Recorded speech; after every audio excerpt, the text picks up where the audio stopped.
Коррупцияға қарсы қызмет көліктерді техникалық байқау процедурасын алып тастауды ұсынды. Себебі бұл салада сыбайлас жемқорлық қаптап кеткен және техникалық байқау әділетсіз жүргізіледі. Агенттік өкілдері тиісті органдарға осындай ұсыныспен шыққан.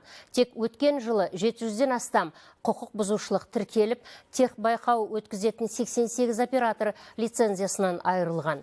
Сондықтан да агенттік көлікті техникалық байқауды тек қоғамдық көліктер мен мемлекеттік мекемелерге қарасты көліктерге ғана жүргізуді ұсынды. Бұл бастама қоғам талқысына шығарылмақ. Техникалық байқауды бұрын Ішкі істер министрлігі өткізетін. Кейін 2012 жылдан бастап жеке секторға берілді. Бастапқыда бұл Нидерланд тәжірибесінде жасалды. Техникалық байқау қатаң тәртіппен фото бейне бақылау арқылы өтеді делінген. Алайда қазір көптеген көліктер байқау бекетіне бармай-ақ тиісті құжатты алатын болып шыққан.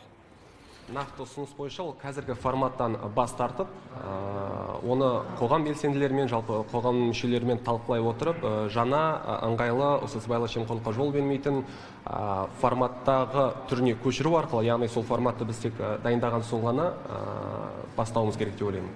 Оған дейін бұл техосмотрларды өткізуді тоқтата тұру мәселесін көтеріп отырмыз.